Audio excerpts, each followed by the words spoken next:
The first man kicked the dog. The second one laughed. Wade Ostrander crossed 12 feet of truck stop doorway before either of them heard him coming, took the kicker's wrist, and folded him over his own arm onto the concrete. The laugher swung. Wade slipped it, caught him by the jacket, and set him down beside his friend without ever making a fist.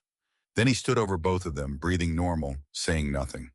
7 years old bad ear, and Kobe hadn't even backed up because in 7 years, Wade had never once been slow. If you want to see how far this one goes, subscribe now and stay to the end. This story turns 3 times before it's over.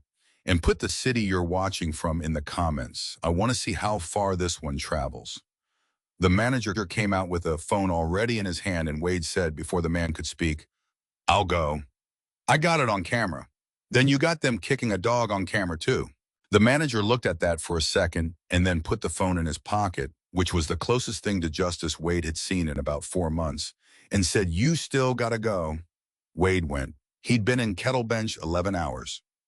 The job was a culvert contract, 3 weeks, maybe 4, replacing corrugated pipe on county roads for a foreman named Tuvey, who'd hired him off the strength of a handshake and a look, which was the only way Wade got hired anymore. 55 years old, 22 in the Navy, 16 of those on a team, and then 11 years of work that got shorter every year.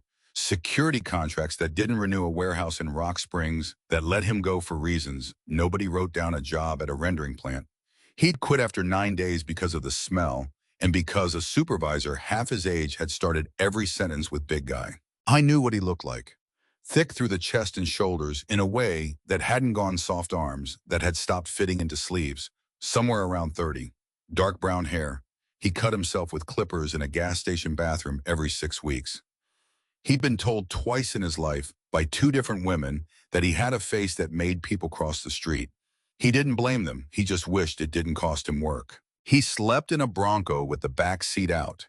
It had 190,000 miles on it, and it had never once failed to start, and Wade considered that a better record than his own.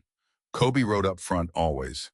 7 years old, 101 pounds, tan, gold, and black, wearing a tactical harness with a cracked chest buckle Wade kept meaning to replace and never did because the dog knew the sound of that buckle and got up for it. Retired contract detection. Not narcotics, not explosives. Water. That was the part nobody believed. Wade had explained it maybe 40 times in 11 years, and about half the time, somebody laughed at him. Kobe had been trained by a contractor to find subsurface moving water as a tunnel indicator, because in that country where the water went, the digging went, and where the digging went, people died. He'd worked a border, and then a valley, and then a wadi system nobody had a name for, and he had never once been wrong about water, and twice he'd been right when $190,000 of ground-penetrating radar had been wrong. He was going deaf in the left ear. Wade had known for about a year and had never said it out loud to a single human being. Tuvey put him on bench road the first morning, and Wade understood the job in about 10 minutes. It wasn't a culvert job. It was one culvert and 19 others that were fine. That one, Tuvey said, pointing with a coffee cup. 68 years old, hands like a set of pliers. The kind of man who'd been in one job so long, the county had stopped thinking of him as an employee and started thinking of him as terrain. Mile marker 4, that's your money. What's wrong with it? Washes out. How often? Every spring. Wade looked down the road. For how long?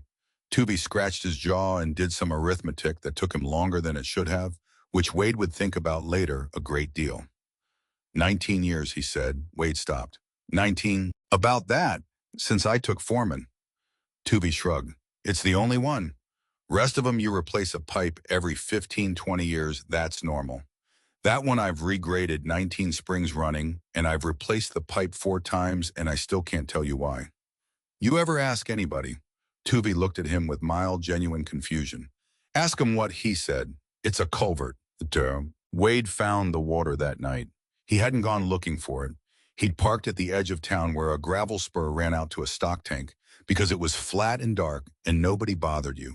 And he'd let Kobe out to work the grass before bed the way he did every night of his life. And the dog didn't come back. Wade waited a minute and then whistled, and the whistle got nothing, and that got him up out of the tailgate faster than he wanted to admit. Kobe was at the stock tank, nose down at the base of it in the mud, working a line back and forth in a tight arc that Wade had not seen him make since a canyon 11 years ago, and a lot of miles from Wyoming. Hey, the dog didn't lift his head. Kobe, off. He went lower, and then he started to dig. Wade stood there for a second with a flashlight in his hand and something going cold behind his sternum because he'd handled this animal for 7 years and had built the whole architecture of his life around a set of behaviors that had never varied, and one of them was off. Kobe, out. The dog kept digging. Wade got there fast and got a hand under the harness and hauled him back, and the dog fought him 101 pounds of shepherd braced against a man who could deadlift 400, and for about 3 seconds, it was actually a contest. Out, Wade said, right into the fur behind the good ear, and the dog stopped. He stood there shaking, panting with mud to his elbows, staring at the base of that tank. Wade knelt down and put his hand in the water. It was warm. Not warm like a summer afternoon. Warm like a hand. In February in Wyoming at 11 at night in a stock tank that had a skim of ice on the far side and none at all on the near side, and Wade sat back on his heels in the mud and said out loud to a dog, "That's not right." He put his hand deeper and found the seam where it was coming in a slow, steady push of water into the tank from underneath, from somewhere warmer than the air and warmer than the tank, and moving. Groundwater doesn't come out warm. It comes out warm when it's been under pressure, when it's been squeezed through a long way of ground and come out the other side with the friction still in it. Wade stayed there for probably 10 minutes. Then he said, "Where's it from?" And the dog turned his head, the whole head, the way he'd started doing this last year, to put the good ear where he wanted it, and looked up the mountain. There was a mountain. Wade had noticed it the way you notice a mountain when you're driving under one, which is to say not at all. Kettle Bench sat in the bottom of a drainage, and there was high country on 3 sides of it, and one of those sides went up in benches, one shelf after another, until it stopped being a hill and started being something with weather on it. He looked at it for a while that night and then went to bed. He went up it 4 days later on a Saturday because Tubi didn't work Saturdays and because the water in the stock tank had gotten warmer. And Wade had checked it every night, and he had started writing the temperature on the back of a receipt with a golf pencil, which was a thing he did not examine too closely about himself. 61 degrees, then 62, then 62 again, then 64, ambient air 29. The climb took 4 hours, and Kobe led every step of it, not wandering, working, nose up, then down, then up, tacking across the slope in a pattern Wade recognized as a scent cone being worked back to source. And every time Wade tried to steer him toward the drainage, toward where water logically comes from, the dog corrected and went higher and further left. At the third bench, Wade stopped him. "Buddy, that's rock." Kobe went to the rock, and Wade came up behind him and put a hand on the cliff face and felt the seam. It was not a crack. He knew cracks. This was a line, and it ran vertically for about 7 feet, and it turned 90 degrees at the top and ran horizontally for 3, and there is nothing in geology that turns a right angle. He put his shoulder against it. The whole panel moved a half-inch and stopped. Wade stepped back and looked at it and felt his own pulse in his neck and thought very clearly, "That's a door." So there was a house behind it. He wants to be accurate about the order of what he understood because he's told it a few times since. And people always get it wrong. The first thing he understood was that it was occupied. Not that it was a house, not that it was cut into the mountain, not that somebody had put 4 rooms into solid rock with reinforced anchor plates and a slot window and a floor poured level. That all came second. The first thing was that the air was wrong. Abandoned places have a smell. Wade had cleared maybe 200 structures in his life, and every empty one smelled the same mice dust, wrought the sweet rank of something dead in a wall. This place smelled like coffee and kerosene and clean wool. He stood in the doorway with his hand out flat and did not step in. "Anybody home?" he said. Nothing. The dog went in past him. "Kobe." The dog was already at the table. There was a cup on it. Wade came in 3 steps and touched it with 2 fingers and pulled them back. Warm, not hot. Warm the way a cup is 30-40 minutes after you've poured it, and Wade turned around in that room with his heart going and his hands loose at his sides and understood that he had walked up a mountain and let himself into a stranger's house. Then he looked at the wall. The wall was the thing. It was covered floor to ceiling, not with pictures, not with maps, with graph paper, hand-drawn, sheet after sheet taped edge to edge in columns, dozens of them, and each sheet had a date range at the top and a single line running across it, and the sheets ran left to right in chronological order, and there were 31 years of them. Wade walked down the wall, 1996. The line was flat. 1997, there was a gap, 3 months missing, no sheets, and then it picked up again. 1998 through 2011, flat, a little wobble. A seasonal rise every spring and a fall every fall, the same wobble every year. The shape of something that was doing exactly what it was supposed to do, 2012. The line started to lift, not much. If you looked at one sheet, you'd say nothing was happening. 2019, it lifted more. 2024, it lifted more than that. And then Wade got to the last 4 sheets, the last 11 months, and the line went up like a wall. He stood there in front of it for a long moment. He didn't know what it measured. He had no idea. It could have been snowpack. It could have been anything. But he had spent 30 years around men who put numbers on paper, and he knew what a curve looked like when it stopped being a curve, and this one had stopped. He reached out and touched the last sheet. Behind him, a voice said, "Don't." Wade turned around slow with his hands where they could be seen. The man in the doorway was 70-something, maybe older, and he was not holding anything, and he did not look afraid. And that was the part Wade noticed first, that a man in his 70s finding a stranger the size of Wade Ostrander inside his house was not afraid. "You touched my cup," the man said. "I did." "Why?" "To see if it was warm." The man considered that. "And it was." "Yes," the man said. "That's how I knew you were in here before I came around the corner. You left the panel open a hand's width and the draft changed the kerosene." He came in. "Nobody's ever gotten in that door before. In 31 years. Wade said the dog found it." And the old man stopped moving. He looked at Kobe, actually looked up and down the harness. The graying muzzle, the way he was standing with his head turned, and something moved across his face that Wade could not read at all. "He found the door," the man said. "He found the water. The door was where the water was." "What water?" "Stock tank at the bottom, 64 degrees. And the old man sat down. I didn't stagger, and he didn't gasp. He walked to a chair and sat in it like a man whose legs had made a decision without him, and he put both hands flat on his knees and said, 64. "Last night." "When did you start measuring it?" 4 days ago." "What was it 4 days ago?" 61. The old man closed his eyes. 3 degrees in 4 days, he said. "God Almighty." Shema. His name was Ford Reyes Kell, and he had lived in that house since 1994. He gave the name the way you give a name to a customs officer. He did not offer a hand. He got up after a minute and made coffee in the middle of it all, and Wade led him because a man doing a routine is a man who will start talking. "Who owns this place?" "Ballard Minerals owned it. They built it in 94 as a monitoring post and decommissioned it in 98. "And you stayed?" "I stayed. For 28 years after they closed it. 31 years total, and 31 is the number that matters." Ford set a cup down in front of him. "Do you know what that is on my wall?" "No." "Then I'm going to tell you, and you're going to want to argue with me, and I'd take it as a courtesy if you didn't until I'm done." Wade said, "Go." "Didn't you know?" 1,100 feet above that town, Ford said, "there is a dam." Wade set the cup down. "Not a water dam, a tailings impoundment. When Ballard was running molybdenum out of this mountain, everything that came out that wasn't ore came out as slurry rock ground, finer than flour mixed with processed water. You can't sell it, and you can't dry it, and there's 40 years of it. So you build a wall across the drainage, and you put it behind the wall, and you leave it there." "How much?"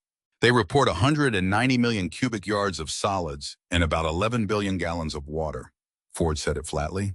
"That's the number on the permit. I think the water's high. And the wall is made of the same rock. That's how they build them. It's called upstream construction, and it's cheap, and it works, and it's been banned in Brazil and Chile since Brumadinho. Because when they fail, they don't leak. They liquefy. The whole wall turns to fluid in about 11 seconds, and it goes down the drainage at 40 miles an hour." Wade sat very still. "What's in the drainage?" Ford looked at him. "Kettle bench," he said. 1,100 people. A clinic and a school with 206 kids in it, 9 minutes from the toe of that dam to the first street, and that's if I'm being generous about the topography. Wade got up and went to the wall. So what's the line? Phreatic surface. Ford came and stood next to him. The water table inside the dam. Every embankment has one. It's the difference between a pile of wet rock and a pile of rock that's holding water. And it is the single most important number in the world for a structure like that. And when it comes up toward the face, the wall stops behaving like a solid. And you measure it. Twice a week, 14 piezometers, hand-read, same instrument, same time of day, same man since 1994. He said it without pride, which struck Wade as strange until much later. There is not another data set like it in the state of Wyoming. Wade pointed at the last 4 sheets. Explain that. Ford didn't answer right away. That's 11 months, he said. That's a 15-foot rise in 11 months in a structure that moved 11 feet total in the previous 30 years. What does that mean? It means it's found a path. Ford's voice didn't change. It means water that used to be inside that pile is now going somewhere. And every gallon that leaves is taking fines with it. And every grain of fines it takes makes the path bigger, which lets more water through, which takes more fines. It's called internal erosion, and it doesn't reverse. It has one direction and one ending, and the only variable is when. Wade looked at him.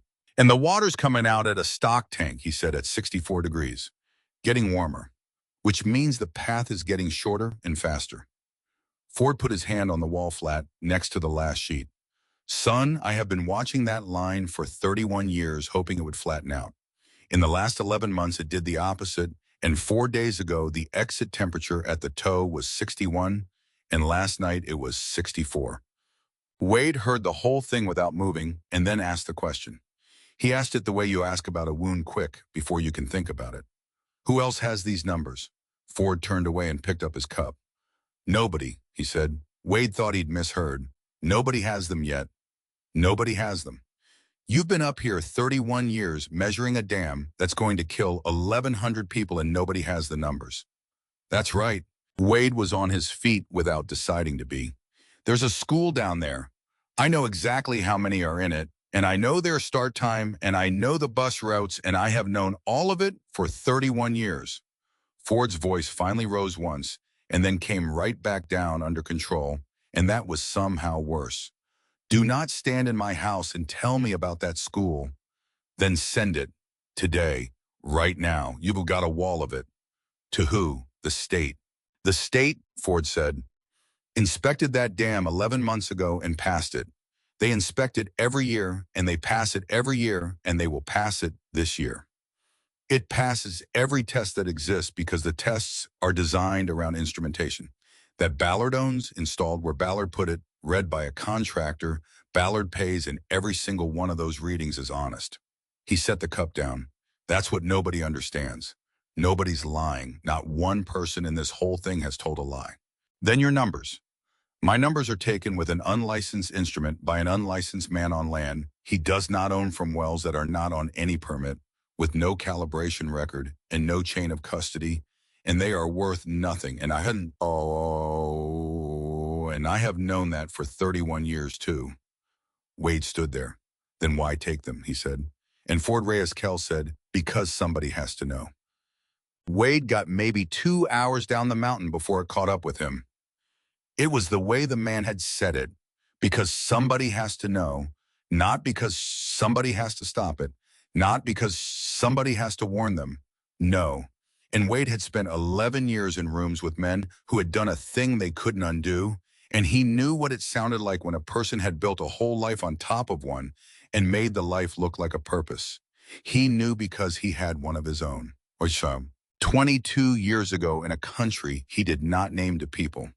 Wade Ostrander had walked a building his team was about to occupy, and he had written on an assessment form that the third-floor slab showed shear cracking at the columns, and he had recommended against.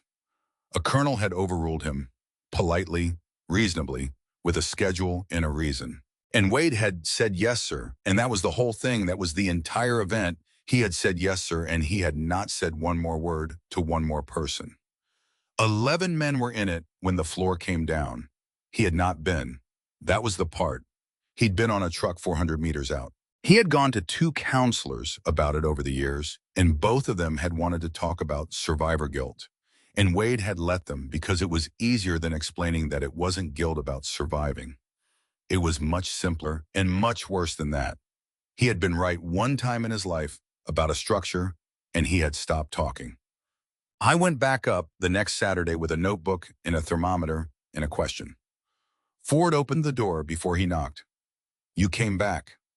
You knew I would. I hoped. And there it was, the first crack in the old man, and Wade saw it and filed it. Nobody's come in that door in 31 years, and I hoped. They read the piezometers together. It took 6 hours. Ford lowered a hand-wound sounder into 14 standpipes and called out numbers. And Wade wrote them down, and he watched the way the old man's hands worked the reel completely automatic. The movement of a man who has done a thing 10,000 times, and he thought, this is not a hobby. This is a devotion, and devotions are dangerous. Number 11 came up higher than the last reading by 4 inches. Ford read it twice. 4 inches in 6 days, he said. Is that bad? It used to be 4 inches in a year. Sure. Wade said it at the top of the ridge on the way down because that was where the old man couldn't walk away from him. I'm taking it to the state. Ford kept walking. I'm not asking permission. I didn't think you were. I'll leave your name out. Ford stopped then and turned around, and he looked older on the mountain than he did in the house. Take it, he said. Take all of it. Copy the whole wall. I'll help you copy it. Wade was so surprised he didn't answer. But you listen to me first, because you're going to walk into a state office with a stack of paper and you're going to think you're carrying a warning, and you're not. You're carrying an allegation. Ford's voice got quiet. And when the person on the other side of that desk asks you where it came from, you're going to have to say a name. So the second you say my name, Ford said, everything on that wall becomes worthless. Wade waited. The old man didn't say the rest. He looked at Wade, and Wade looked back, and after about 4 seconds, Ford Reyes-Kell turned around and started down the mountain. And Wade stood on that ridge with 111 photographs of graph paper on a burner phone and a dog leaning into his leg with his good ear turned uphill, and understood with complete certainty that the man he had just spent 2 Saturdays with was carrying something else, something he had not told him, something worse than a dam. He drove to the state office in Casper on a Tuesday with 111 photographs printed at a drugstore for $41, which was money he did not have. He wore a collared shirt he'd bought at a thrift store that morning for $4 over the olive tea, because he had done the math on how people looked at him and decided a collar was worth $4. He gave the woman at the front desk a name and a reason and sat there for 2 hours and 11 minutes. Then a woman came out and said, Mr. Ostrander Priya Vandermeer, I'm the regional dam safety engineer. I'm told you have something about Ballard. And Wade, who had prepared for hostility for a runaround, for a form and a phone number, was completely unprepared for the fact that she took him into a conference room and gave him 90 minutes and read every single page. She read them the way a doctor reads a chart, fast in order, going back twice. She asked good questions. She asked them in the right sequence. These are hand-read, yes ma'am. Same instrument the whole time. He says the same reel and the same tape since 1994. 14 standpipes, she turned a page. Where are they? On the dam, in the embankment, in the abutments. Vandermeer looked up. On the structure itself. Yes, ma'am. Not on Ballard's monitoring array. Separate holes. Separate holes. Drilled when 94. And by whom? By the company. It was a company monitoring post. She put her pen down. Mr. Ostrander, I want you to understand that I am taking this seriously, she said. I want to say that before I say anything else, because what comes next is going to sound like I'm not. She took it apart in 19 minutes. It was the most professional thing Wade had ever been on the wrong end of, and there was not one cruel syllable in it. The instrument had no calibration record, not a bad calibration, none. There was no certificate, no annual verification, no traceability to any standard, which meant the entire 31 years read as one man's tape measure and nothing more. The standpipes were not on any permit. They had been abandoned in place in 1998 when the post was decommissioned. And an abandoned well that somebody kept using is not a monitoring. Well, it's an unsealed hole in a dam, which was in itself a violation somebody could be cited for. There was no chain of custody. No third party had ever witnessed a reading. Every number on that wall existed only because one man said it did. The photographs were photographs, not originals. And the readings had been taken by a person who was, as far as the state of Wyoming was concerned, trespassing on private property twice a week for 28 years. Now, she said, I'm going to show you our side because you deserve to see it. She turned her monitor around. The dam had a current inspection, 11 months old. Wade read the summary line and then read it again. Structure performing as designed. No indications of distress. Instrumentation within established thresholds. Recertification recommended. Who inspected it? An independent engineering firm out of Denver retained by the owner as required by permit with a state observer present. Me, I walked that crest myself, she said it evenly. Mr. Ostrander, I'm not defending Ballard. I'm telling you what I saw with my own eyes and read off calibrated instruments with current certificates. 19 piezometers, all reporting, all within threshold, all trending flat. His aren't flat. I know. That's the whole problem. And for the first time, something moved behind her professionalism. If his numbers are real, then either my array is malfunctioning in a way that's identical across 19 instruments, which doesn't happen, or his 14 holes are reading something my 19 aren't. Which would be what? A path, she said, a localized flow path that his wells intersect and mine don't. Wade leaned forward. Then that's it. That's the thing. Go check. With what? She spread her hands and there was real frustration in it. I have a hazard classification of high in inspection that passes an owner in full compliance in a photograph of a wall. If I open an investigation on this, Ballard's counsel will file within a week to have it closed on the grounds that the sole evidentiary basis is unpermitted instrumentation operated by an unlicensed individual in ongoing trespass. And they will win because they're right. So what does it take? Verified instrumentation, licensed, calibrated, placed with owner consent or under an order I can't get without cause I don't have. That's a circle. It is absolutely a circle, Priya Vandermeer said, and I have been inside it for 11 years, and I hate it. And if you find a way out of it, come back, and I will help you. But I need one thing before you leave. What? Who took these readings? Wade had promised. He sat there with that promise in his mouth and did the arithmetic on it, and the arithmetic came out the way it comes out for everybody. The promise was to one man, and the school was 206 kids. Ford Reyes Kell, he said. Priya Vandermeer typed it. She stopped typing. She read something for about 4 seconds, and then she looked up at Wade with an entirely new face, not skeptical anymore, not sympathetic. Careful.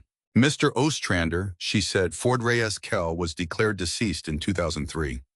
He drove back to Kettle Bench at 91 miles an hour and got pulled over outside Shoshone and got a warning, because the trooper liked the dog. He didn't go up the mountain. It was dark, and he wasn't going to do that face in the dark. He sat in the Bronco outside the town library the next morning until it opened at 9, paid $2 for a guest computer session, and searched a name. Declared deceased in absentia 2003 on petition of a surviving sister after 5 years missing. And there was a notice. There was a settlement of an estate consisting of a truck and $1,100. Wade sat back. The man hadn't hidden from Ballard. He had hidden from everyone, and the state had eventually done the paperwork that made him not exist, and he had let it happen. And for 23 years, he had been a man with no name, reading numbers nobody would ever accept. Wade went into the county records office at 10 and asked for everything on the Ballard impoundment. The woman said, that's about 9 feet of shelf. I've got time. I didn't have 9 feet of time. He had a job he'd already jeopardized and a fuel budget and a dog that needed food. But on the second day in a folder marked 1997, he found it. Seepage investigation, South Abutment closure memorandum. Somebody had noticed water at the toe of that dam in the spring of 1997. Somebody had written it up. There had been a 4-month investigation, and the file was thick, and there were photographs in it of a wet patch in the rock with a survey rod stuck in it for scale. And at the back was the closure. Field investigation concludes observed seepage is surface origin snowmelt with no connection to impounded water. No further monitoring indicated. Investigation closed. Signed by the field geotechnician. Wade sat in a county records office with a fluorescent light buzzing over him and looked at a signature he had watched write down a piezometer reading 4 days earlier. F. Reyes Kell. I went up the mountain that afternoon and he did not knock. He came through the panel with the copy in his hand and put it on the table on top of everything else.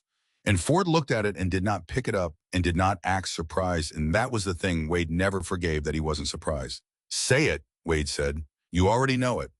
Say it out loud. Ford put both hands on the table. In April of '97, I found seepage at the south abutment, he said. I took the samples. I ran the chemistry. It was processed water. It had come through the wall. And I reported it to the mine superintendent. And 11 days later, there was a meeting in Denver that I was not invited to.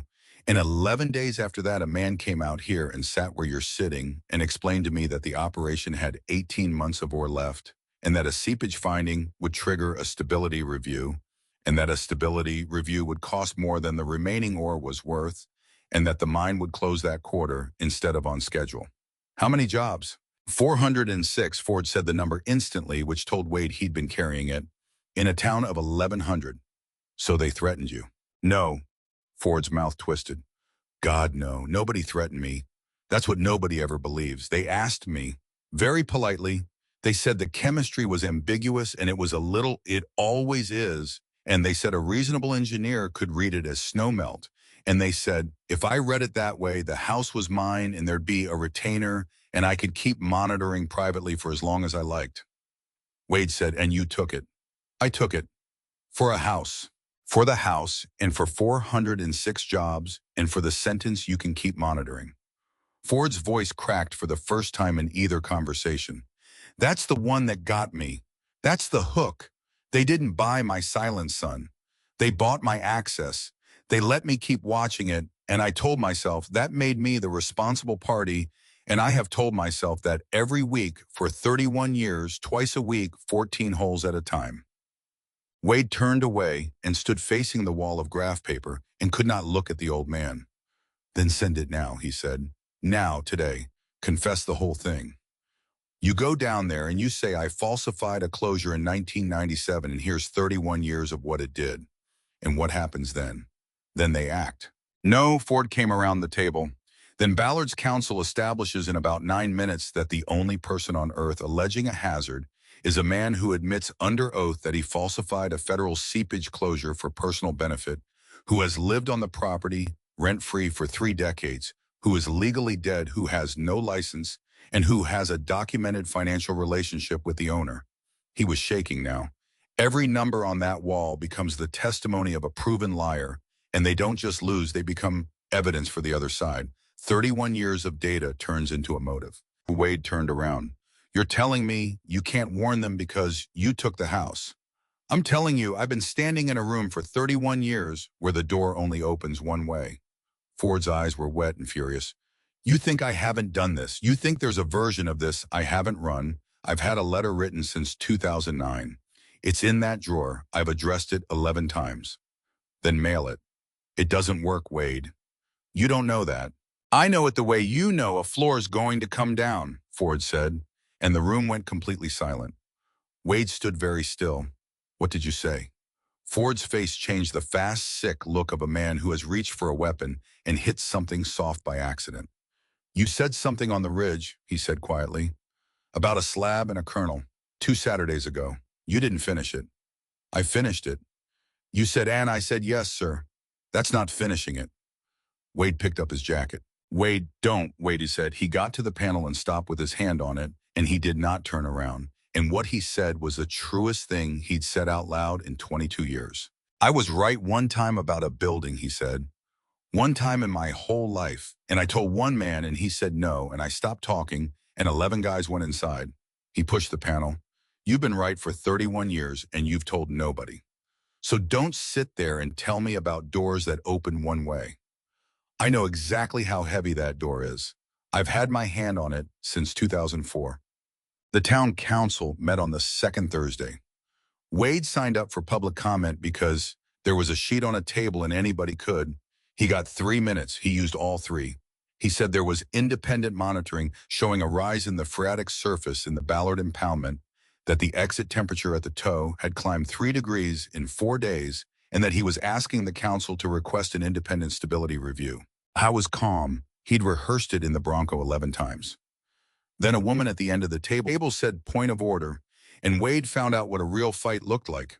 Her name was Arden Coy, town clerk, 33 years old, third generation in that drainage, and she had a folder in front of her that she had clearly assembled that afternoon, and she did not attack him once. Mr. Ostrander, do you have a hazard designation from the state? No, ma'am. Has any state or federal agency opened an investigation? No, ma'am. Is the dam currently in compliance? According to the state, yes. So what you're asking this council to do is formally request a review of a structure that has passed every inspection it's ever had based on data you can't source. I can source it. I can't, he stopped. I can't authenticate it. Okay. She nodded and she wasn't gloating, and that was the worst part. Then let me tell you what happens if we do what you ask. When a municipality formally requests a stability review on a high-hazard structure, that request is public and it goes into the flood insurance record. Every mortgage in this drainage reprices inside 60 days. There are 291 homes below that dam, and 140 of them are underwater already. Ma'am, I'm not done. Still even. We have a school consolidation vote in 5 weeks. If Kettle Bench Elementary closes, our kids ride 91 minutes each way to Riverton. The single argument keeping that school open is enrollment, and enrollment is families, and families leave when the value goes. Our clinic runs on a rural designation that's tied to population. You are asking me to trade a certainty for a maybe. Wade said, the certainty's the dam. No, Wardencoy said. The certainty is what your request does to us on Monday. The dam is your maybe. She caught him in the parking lot afterward. He expected triumph. He got a woman with her arms crossed hard across her chest, standing in the cold looking miserable. I need you to know I'm not stupid, she said. I never thought you were. I've lived under that thing my whole life, and I've never once looked up at it, and tonight I looked at it on the way in. She exhaled. So don't think I enjoyed that. You did it anyway. Because you brought me a photograph. Her voice went hard. Bring me a document. Bring me anything with a stamp on it, and I'll put it on the agenda myself and take whatever it costs me. But I'm not detonating 400 people's equity for a stack of graph paper from a man you won't name. Wade said, Ford Reyes Kell. Arden Coy went absolutely still. That's a dead man. He's not dead. He's 1,100 feet up the bench in a house nobody knows is there, and he's been reading that dam by hand since 1994. She stared at him. Then she said quietly, my grandfather sold the easement for that impoundment in 1971. He met Sonia Priest at 3 in the morning at the clinic because Kobe had torn a pad on the descent and the vet was 90 miles out, and a night aid with a suture kit was what there was.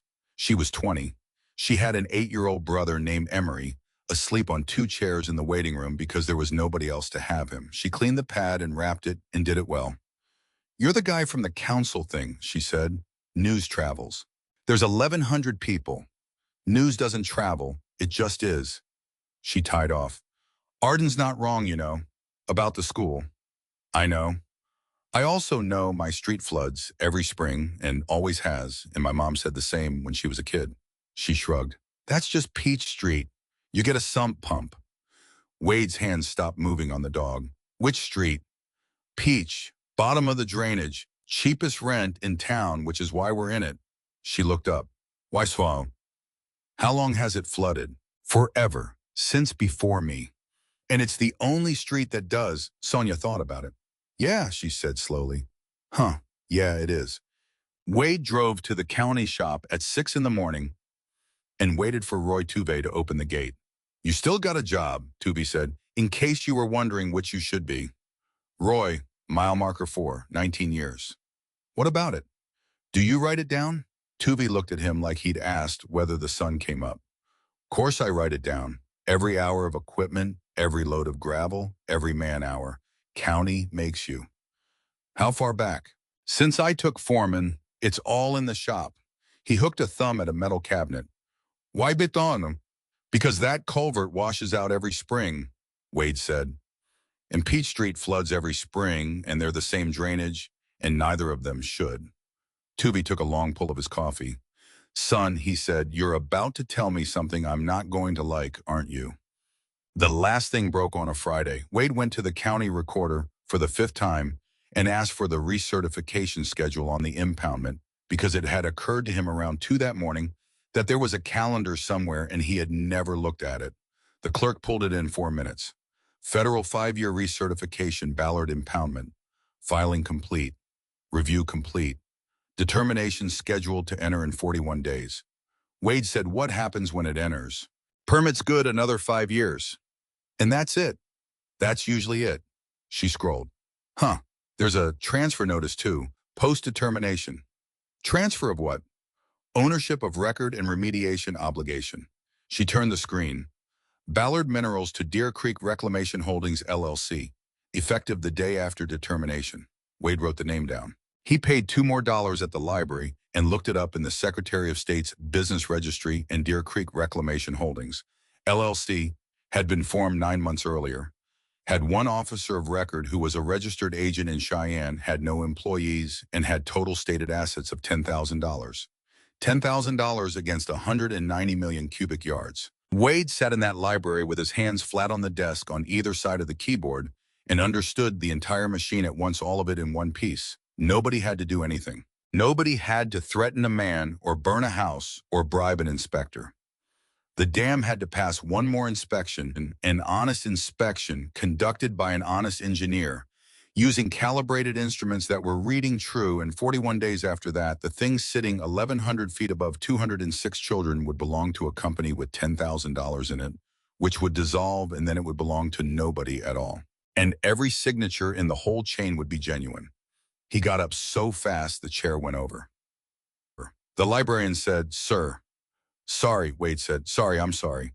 He got out to the Bronco and put both hands on the roof and stood there breathing. Kobe was watching him through the glass with his head turned, putting the good ear on him. Wade got in and started the engine and did not put it in gear. 41 days. And every single number he had was worthless, and the only man who could authenticate it was a man whose own signature had closed the file in 1997, and the only 2 people in that town who'd listened to him were a clerk who'd voted him down and a 20-year-old on the lowest street in the drainage. He put the truck in gear. Then his phone buzzed, and it was a number he didn't know, and the voice on it was Arden Coy's, and she was talking fast in a way he hadn't heard from her. "Where are you?" she said. "Library." "Stay there, I'm 4 minutes out." A breath. "Wade, I went into the barn to pull the 1971 easement so I could prove you wrong on the record. That's what I was doing. I want that clear." "Okay. There's an amendment to it," Arden said. 1997, and there's a payment attached to it, and it's not to the county, and I know the name on it. He went up the face at 1 in the morning. Not the road. The road had a gate and a camera and a Ballard cousin at the county commission. The face was 1,100 feet of loose rock at 40 degrees, and it was on nobody's patrol, and Wade had climbed worse with more weight in worse countries. He was 55, and he had not done it in 9 years. He left the dog in the truck. That was the hard part. He clipped the lead to the seat frame, and Kobe came up against the tension and set his weight and did not make a sound, and Wade crouched and put both hands on either side of the big head and turned it so the good ear was on him. "Not this one," he said. The dog leaned into him. "You already did yours." He climbed for 2 hours and 40 minutes. Twice the slope moved under him, and he went down on his chest and slid 11 or 12 feet before he could get a boot into something, and both times he lay there with his face in the rock and did the thing he'd been taught by men who were dead now: breathe out longer than in count breaths, not feet. At 600 feet, his left calf cramped so hard he thought something had torn. At 800, he stopped being able to feel his fingers. At about 900, he started talking out loud, which was a bad sign. And he knew it was a bad sign, and what he said was, "You had one, you had one, you had one," over and over, and it took him another 200 feet to realize he was talking about a building in 2004. He came over the abutment at 10 to 4. The toe of the dam was wet, not damp. Running. There was a seep coming out of the south abutment contact in a fan, maybe 30 feet wide, and it was moving fast enough to make a sound, and Wade knelt in it with a headlamp cupped in his palm and put his hand in it, and it was warm on his skin in 19-degree air. He got the thermometer in, 71. He'd read 64 at the stock tank 19 days ago, 69 at Peach Street 5 days ago, 71 at the source. He got the sample bottles out, 4 of them last, pre-labeled by a lab in Casper that had charged him $140 he'd borrowed from Arden Coy. He filled them low in the flow where it came out of the rock, capped them under the surface the way the instruction sheet said, and wrote the time and the temperature on the labels with a pencil because ink doesn't write on wet glass. Then he stood up and looked at the fan of water and saw the thing that made his hands go still. It was carrying fines. The water coming out of that abutment was not clear. It was carrying the ground with it, a fine gray suspension, and there was a low apron of it deposited below the seep, like silt at a river mouth. And Wade had never taken a geotechnical course in his life, but he did not need one. That material had been inside the wall. I was still crouched over it when a light came on above him. Not a flashlight, a vehicle. On the Crest Road, a set of headlights swung and held, and Wade went flat and killed his lamp and lay in cold water for 11 minutes while a truck sat with its engine running 200 yards away. He heard a door, he heard a radio, he heard a man say something with the cadence of a joke and another man laugh. Then the door again and the truck moved off along the crest. Wade got up, soaked to the chest, and started for the abutment edge, and that was when he heard the rock come down behind him. He turned with the bottles against his ribs and a hand already out.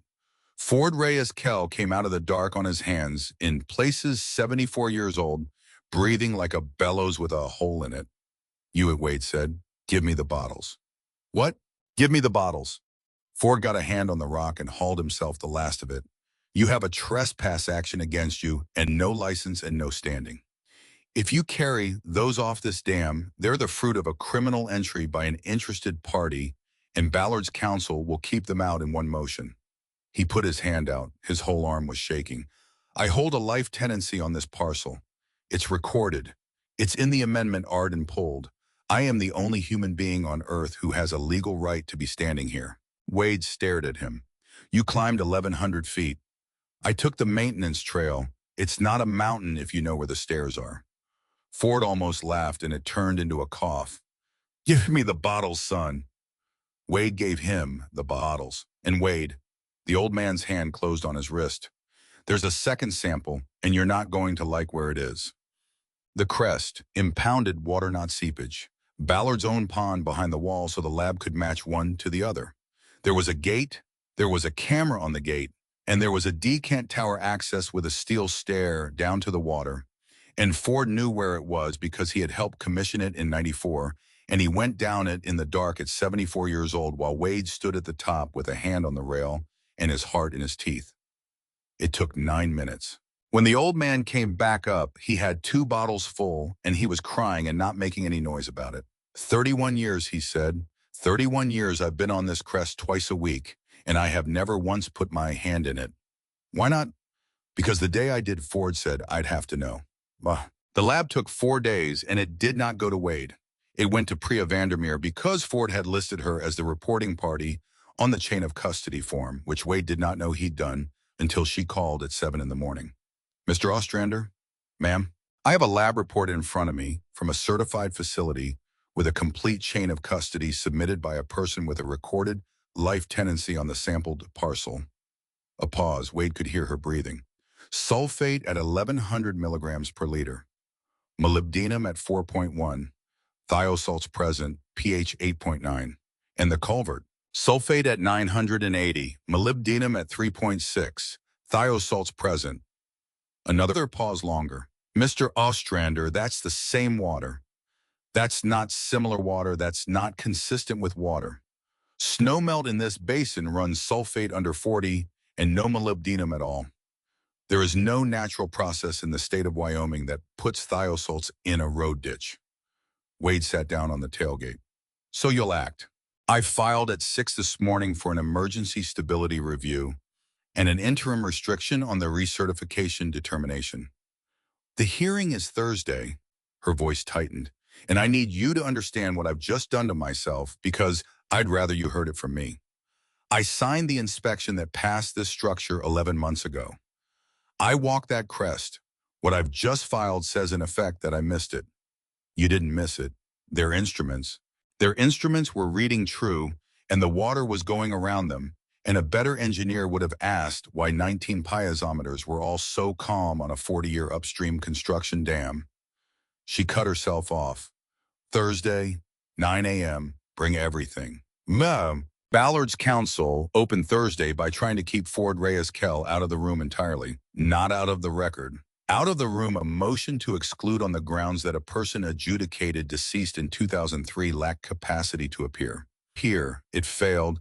It took 4 minutes and it failed, and Wade watched Ford's face while it happened and understood the man had spent 23 years terrified of exactly this and had come anyway. Then they let him testify, and then they destroyed him. They did it with one document and 11 questions. Mr. Reyes-Kell, I'm handing you what's been marked Exhibit 9. Do you recognize it? Yes. What is it? A seepage investigation closure memorandum dated August 1997. Whose signature is on it? Mine. What does it conclude? Ford's voice did not change. Wade would remember that. It did not change once. It concludes that observed seepage at the south abutment was surface origin snowmelt with no connection to impounded water. Was that true? No. You knew it was false when you signed it. I did. What did you receive in exchange? A life tenancy and a residence on the bench parcel and $11,000 a year. Are you still receiving that money? Money, yes. When was the most recent payment? 11 weeks ago. Ballard's counsel let that sit for exactly as long as it needed to sit. No further questions. The hearing officer called a recess, and Wade found Ford in the hallway sitting on a bench with his hands on his knees. I told you, Ford said. Ford, 31 years of readings, and I just turned them into a motive. He looked up, and his eyes were terrible. That's what I've been protecting. Not myself, them, and I did it in 4 minutes. Wade sat down next to him. You went down that tower. That doesn't fix a thing. It got the sample. The sample's the only thing left that isn't poisoned by me. Ford's mouth twisted, which is how it should be. They came back in, and Ballard's expert testified for 90 minutes, and he was excellent. He did not deny the chemistry. That was the moment Wade understood how a thing like this actually works. Nobody denied anything. He said the chemistry was real. He said the seep was real. He said that a chemical connection between impounded water and a downgradient seep is a fluid finding, not a stability finding, and that seepage through an abutment contact is expected in structures of this age and design, and that in the absence of a validated baseline and a calibrated instrumentation record, which the state's own filing conceded did not exist for the 14 unpermitted borings, there was no defensible basis to conclude that internal erosion was occurring, let alone accelerating. The state, he said, is asking you to halt a federal determination on the strength of a temperature reading taken with a pocket thermometer by a member of the public. And Priya Vandermeer sat there and could not rebut it because he was right about the record. Wade watched the hearing officer's face and knew they were going to lose. He got up at the break and went out to the parking lot and called Arden Coy. Where's Roy? Grading Bench Road. Get him. Wade, he's not on the list. They won't. He's a public employee testifying to a public record. They'll take him. Wade's voice came out steadier than he was. Arden, get him and get the cabinet. The whole cabinet, not the copies, the books. That's 19 years of the whole cabinet. Roy Tuve came into that room at 3:40 in the afternoon in a county shirt with the sleeves rolled up in a hand truck with 19-bound annual logbooks on it, and he did not understand why anybody wanted them and said so under oath. That was the thing that saved it. Mr. Tuve, what do you do for a living? Road foreman, Fremont County. How long? 19 years as foreman, 31 with the county. What are these books? Maintenance logs. Why do you keep them? Because the county makes you. He shrugged. Every hour of equipment, every load of gravel, every man hour, every location. You don't fill it out, you don't get your material allocation next year. Did anyone ever ask you to record water at mile marker 4? No, sir. Did you know there was any question about water at mile marker 4? No, sir. I thought it was a bad culvert. For 19 years. Roy scratched his jaw. I figured I was doing something wrong. Ballard's counsel stood up to cross, and Wade watched him work it and watched him find in real time that there was nothing to work with. You cannot impeach a man for bias when he has no stake. You cannot impeach his methodology because he isn't claiming one. He wrote down how much gravel a truck dumped on the day it dumped it because a form required it. You cannot allege fabrication of 19-bound annual volumes sitting in a county shop that the state has never entered and no litigant ever knew existed. He asked 5 questions and sat down. And Priya Vandermeer put Arden Coy's plot on the screen. Gravel volume at mile marker 4 by year against the impoundment's own permitted freeboard record, and the 2 lines separated in 2012 and never came back together. In the last 4 years of gravel, volume went up like a wall. An independent record, kept for no reason, in a county shop, by a man who thought he was bad at his job. The hearing officer asked one question at the end, and it was the question. Mr. Reyes-Kell, you've testified that you falsified the 1997 closure. Given that, why should this office credit anything you've said today? And Ford opened his mouth and nothing came out. He sat there. Wade watched a 74-year-old man look for a sentence he had not been able to find in 3 decades and not find it, and Wade stood up. His own attorney, a legal aid lawyer out of Riverton, who had 11 other files and had met him 9 days ago, grabbed his sleeve. Wade said, "Sir, may I be heard? You're not a party. I'm the reporting witness on the sample, and I'd like 30 seconds. The hearing officer looked at the clock and said, 30 seconds. Wade said, "You shouldn't credit him." The room changed. Ford turned in his chair. "You shouldn't credit one word that man says about that dam," Wade said, "and I want that in the record from me, not from them. He took a house and a check to close a seepage file in 1997, and he's cashed 29 years of that check, and he burned the baseline survey with his own hands. And every one of those things is true, and he'd tell you so himself, and that is exactly why nothing on his wall should decide this." His attorney had both hands over her face. "So don't decide it on him," Wade said. "Decide it on a road foreman who thought he was bad at culverts. Decide it on a lab in Casper. Decide it on 206 kids who start school at 8:15 at the bottom of that drainage and don't know the word phreatic." He sat down. Ford did not look at him for the rest of the day. The interim order came down at 11 the next morning, and it was 4 pages, and it was not a victory. The recertification determination was stayed. 60 days pending independent stability review, the state, to place licensed instrumentation with owner cooperation, and if cooperation was not forthcoming by order. No hazard reclassification, no evacuation, no finding of fault. And an evacuation advisory for the lower drainage issued by the county, voluntary effective immediately covering the 11 lowest streets. Wade read it twice and said, "Voluntary." Priya Vandermeer, standing next to him, said, "That's the most I've ever gotten out of a stay, and I've been doing this 11 years. There's 400 people in those streets, and the county doesn't have the authority to compel absent a declared emergency, and a declared emergency requires a hazard finding, and the hazard finding is what the 60-day review is for." She was quiet a second. "I'm not defending it. I'm telling you the shape of the box." Arden ran the advisory herself because she had 11 days left as clerk and nothing left to lose. She door-knocked Peach Street personally. She got about a third of them out in the first 4 days.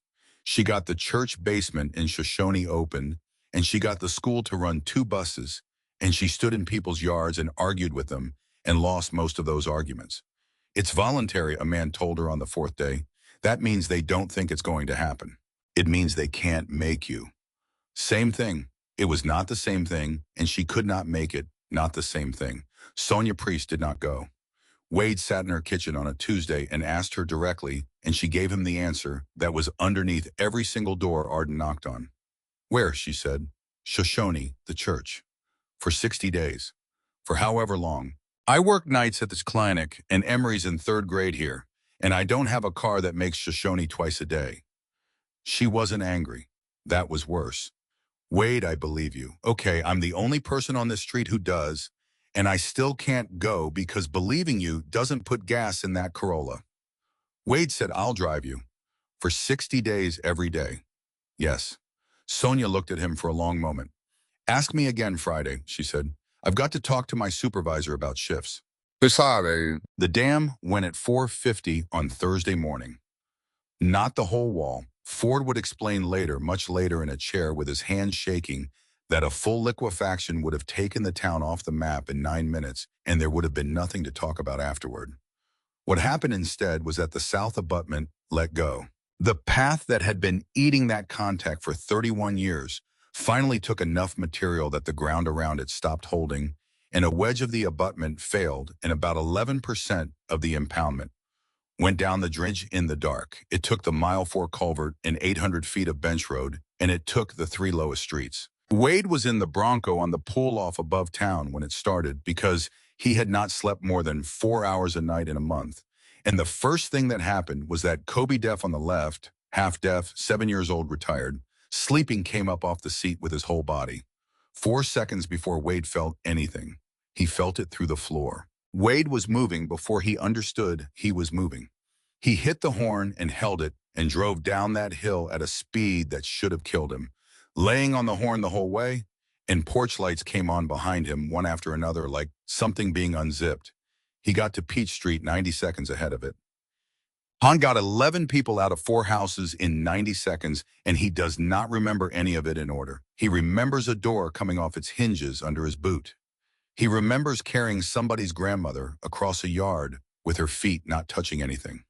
He remembers a man in his underwear standing in a doorway saying, what, and Wade putting a hand in the middle of his chest and moving him 20 feet without breaking stride. He remembers Emery.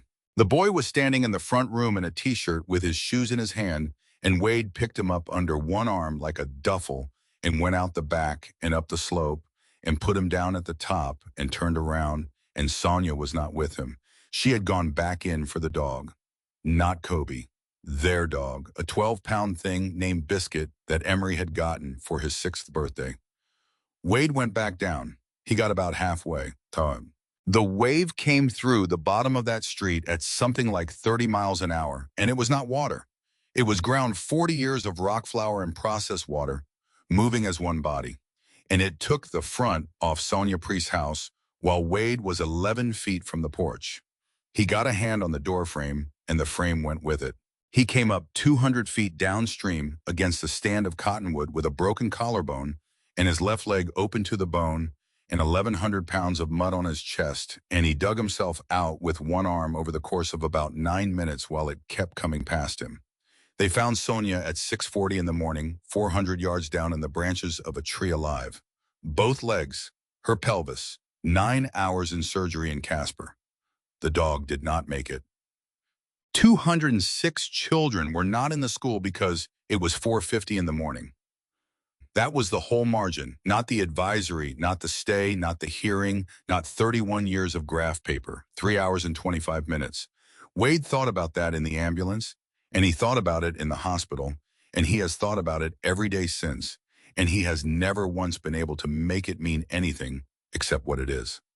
Ford Reyes Kell walked down off that mountain at 7 in the morning and in daylight in the open for the second time in 23 years. He walked 11 miles into a town that had never known he existed, past the road that wasn't there anymore. And he stood at the edge of what had been Peach Street with his hands at his sides. Arden Coy found him there an hour later. He looked at her and said the only thing he said out loud that entire day. I had it right in 1997, he said. I had the chemistry in my hand in 97, and there were 406 jobs, and I was 32 years old. Arden said, Ford, I've been up there for 31 years being the only man who knew, he said, and I want you to understand something because you're the one who found the staple. His voice went, knowing isn't the same as telling. I made a whole life out of thinking it was. The investigation took 19 months, and Wade learned in those 19 months what Ford had learned in 31 years, which is that the machine does not run at the speed of what it did to you. Federal investigators arrived in the first week, then nobody for 4 months. Then a document request that produced 11,000 pages and a statement from Ballard Minerals expressing full cooperation, which was accurate because they cooperated completely with everything anyone asked. Wade gave a deposition in Casper that ran 6 hours on crutches with a plate in his collarbone. They asked him in 9 different courteous ways whether he might be motivated by resentment toward an industry that had employed him briefly and terminated him. I wasn't terminated, he said the 4th time. The funding line got reallocated. By whom? By a county commission with a Ballard cousin on it, and I'm not saying that's a crime because it isn't. They wrote it down and asked the next question.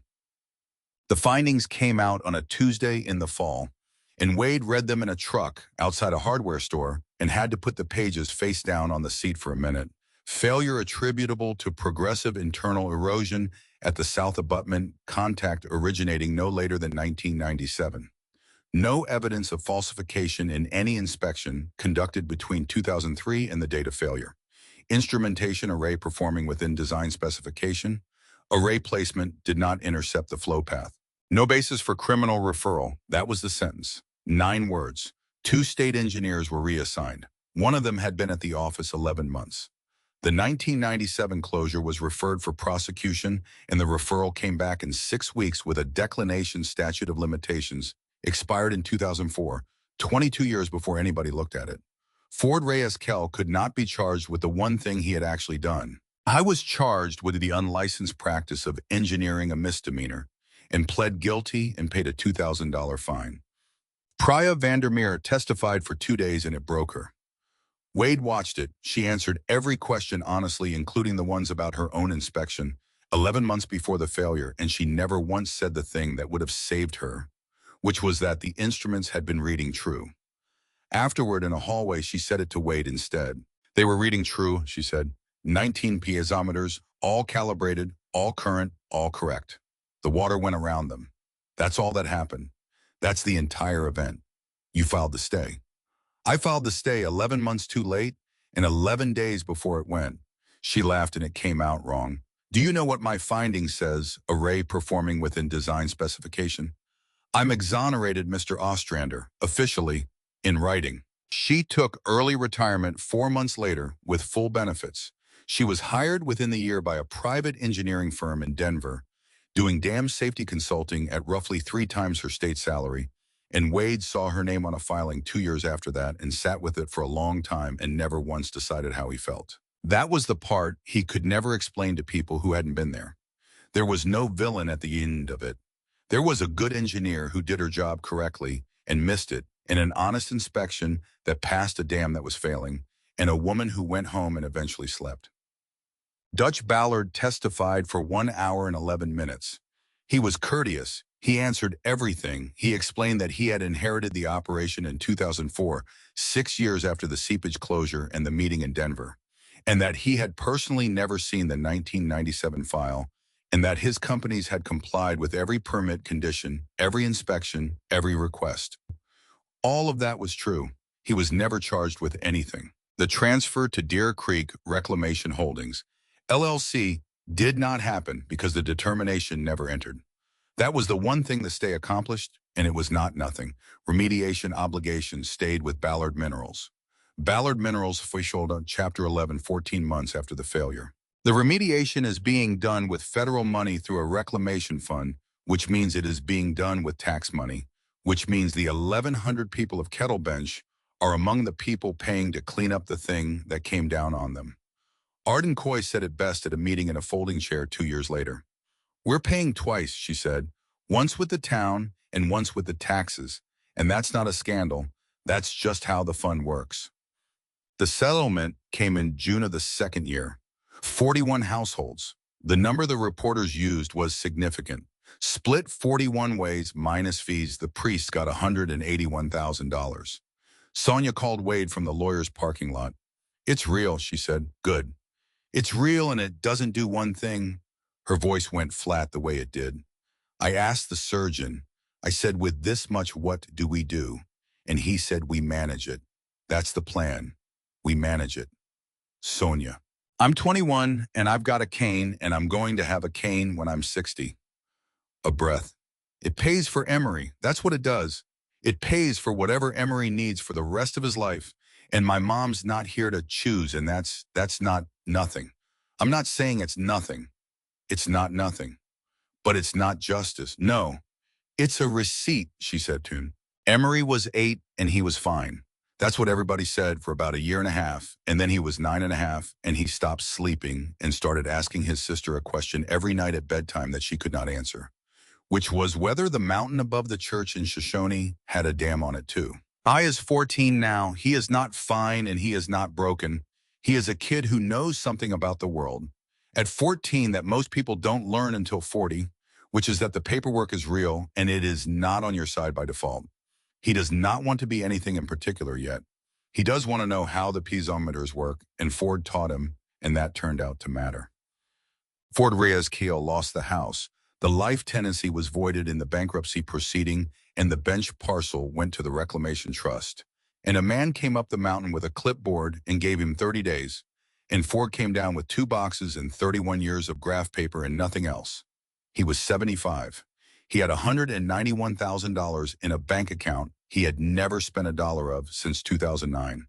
He turned all of it over to the settlement fund. He did it quietly, and the fund administrator called Wade about it because she didn't know what to do with it, and Wade said, "Take it," and she said, "It is tainted money," and Wade said, "Ma'am, it's the only money in this whole thing that was never spent on anything."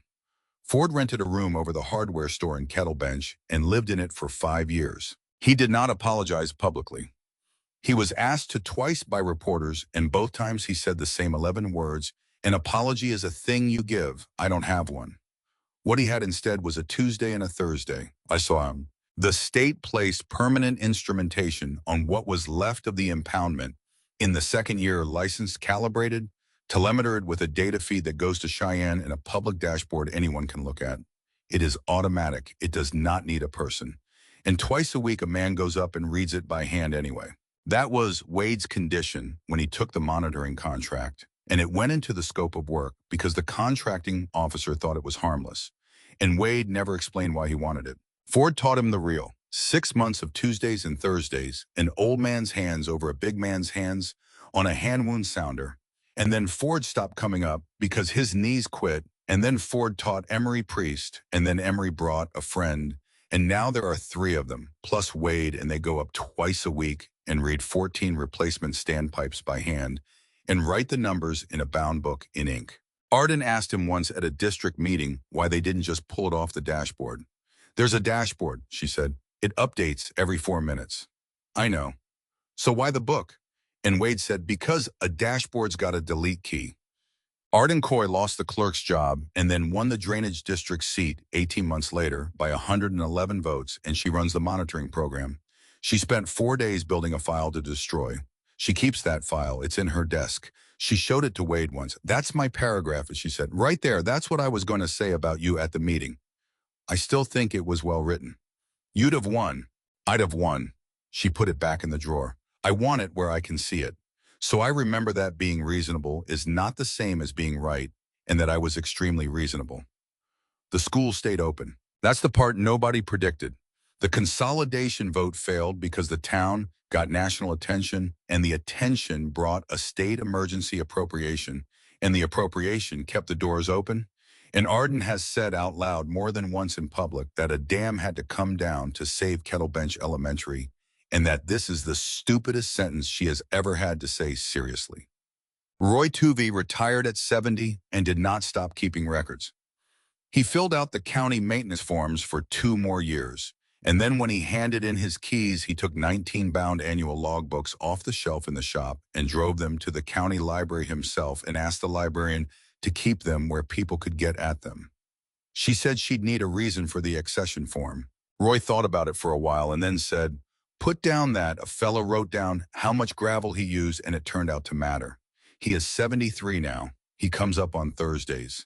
He never got over the thing that ate at him, which was not that he'd missed it, but that he'd spent 19 years thinking he was bad at culverts." Wade told him once on the bench in the cold, "Roy, you weren't wrong about the culvert. You were the only person in this county who was right about anything, and you thought it was your fault." Roy didn't answer for about a minute. Then he said, "That's a hell of a thing to find out at 68. Kobe went completely deaf in the second year.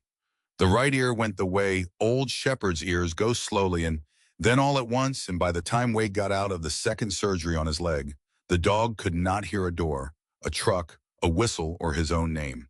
Wade taught him hand signals in 11 weeks. He'd never had to before. It turned out the dog had been reading his hands the whole time anyway, and had just been polite about the words. And he never stopped doing the thing. That was what Wade told people when people asked, and people asked a lot for about 2 years and then stopped. Kobe couldn't hear a vehicle. He couldn't hear anything at all. But he lay on the floor of the bench station with his chest against the boards, and 40 seconds before a truck came up that road, his head came up. He felt it through the floor. The whole room would stop every time because Everybody in that room had learned to watch the dog before they watched the window. Roy used to laugh at it. He's still the alarm and he can't hear a damn thing. He doesn't need to hear it, Wade would say. He needs to tell me. He lived to be 12, which for a 100-pound shepherd is a long time, and did not feel like one. The last 4 months, Wade carried him up the 2 steps in the morning and down them at night. In the last 3 weeks, Wade slept on the floor beside him because the dog couldn't get up onto the bed, and Wade was not going to make him try. The vet came out to the station on a Wednesday. Ford was there and Arden and Roy on the porch because he said he'd cried in front of enough people that year. And Emery, who was 11, sat on the floor with his hand on the dog's back and did not say anything for 40 minutes. Wade got down and put his face against the fur behind the ear that had gone first. "You were right about the tank," he said.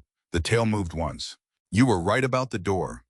You were right about all of it, and there wasn't one person in the state of Wyoming who'd have believed you but me." He held on. "Good boy, out." They buried him above the station at the top of the bench facing down the drainage. The marker is a piece of steel with 14 numbers cut into it, the 14 standpipe designations and nothing else, no name. And everybody who comes up there asks what it means, and every one of them gets told. There's another dog now. He's 3. He's from a shelter in Riverton. He's got more mouth on him than sense, and his name is Sounder, which Emery picked, and everybody groaned at, and everybody uses. He is not Kobe. Wade has never once pretended he is. But in his 2nd year on the floor of that station, he started lifting his head before anybody heard the trucks. Nobody taught him that. Ford Reyes-Kell died 5 years after the failure in the room over the hardware store at 80. He was not forgiven by that town, and he never asked to be. There were people in Kettlebench who crossed the street for 5 years, and there were people who did not, and Arden Coy was one of the ones who did not, and she is the one who found him. He left one thing: a letter in a drawer addressed and stamped and never mailed, dated 2009. 17 years old by then, laying out the entire thing: the chemistry, the meeting in Denver, the closure, the money, all of it, to a state office that would have received it and stamped it and probably closed it for improper form. Arden brought it to Wade at the station. "He had it written," she said. "I know, he told me. 17 years, Wade. It's got a stamp on it." Wade turned it over in his hands. "You want to know what I think?" he said. "Yes. I think if he'd mailed it in 2009, they'd have closed it in 11 days and he'd have had nothing left, and he knew that, and he was right." Wade set it down. "And I think he should have mailed it anyway." Arden looked at him for a long moment. "That's the whole thing, isn't it?" she said. "He was right, and he should have anyway. That's the whole thing." The letter is in a case in the county library next to 19 logbooks about gravel. Wade Ostrander is 61 now. He lives in the rebuilt bench station on a state monitoring contract that pays $41,000 a year and comes with a roof, which after 11 years in a Bronco is the best deal he has ever been offered by anybody. His collarbone aches when it's going to snow. His left leg has a scar from the knee to the ankle that Emery calls the road. He has not been to a counselor since the 2nd year. And when he stopped going, the last thing the counselor said to him was that he seemed to have made peace with 2004. And Wade said no, that wasn't it. He said what he'd figured out was that the 11 men in that building didn't die because he said, "Yes, sir." They died because a building came down. He'd been one voice against the schedule, and he'd have lost loudly, and 11 men would still be dead. That wasn't the lesson. The lesson was that he'd spent 22 years believing that being right and staying quiet were the same crime, and they aren't. Being right and staying quiet is not a crime at all. It's just a way to be the only one who knows. And he had met a man who did that for 31 years and had watched what it made of him and had decided somewhere on the side of an 1,100-foot slope at 4 in the morning that he would rather be the loud man who lost. He got to be both in the end. That's the part he can't quite square, and he stopped trying. Dead end. 2 other veterans work the station now. One came from the VA in Riverton, and one came from a shelter in Casper. And neither of them talks about anything he doesn't want to talk about. And nobody at that station has ever used the word healing. What they call it is Tuesdays and Thursdays. What they do is drive up a rebuilt road, drop a hand-wound sounder into 14 holes, read 14 numbers off a tape, and write them in a bound book in ink in a room where a dog who can't possibly hear the truck lifts his head anyway, 40 seconds early every time. Sonia Priest runs the fund out of an office in Riverton. She walks with a cane and she will for the rest of her life, and she has stopped explaining it to people. She sits on the Drainage District Board with Arden Coy, and twice a year she signs off on the monitoring budget for a mountain that took her legs, and she has never once voted to cut it. Emery is 14, and he can read a piezometer faster than anyone alive, except Wade. The impoundment is still up there. 89% of it never moved. It will be up there in 100 years, and somebody will have to watch it in 100 years. And that is not a solution. It's a job handed forward. Nobody lied and nobody was punished, and the mountain will never be safe again. But the numbers are real and read by hand twice a week and written in ink in a book with no delete key, and a town that reads its own water can never again be told what it is drinking.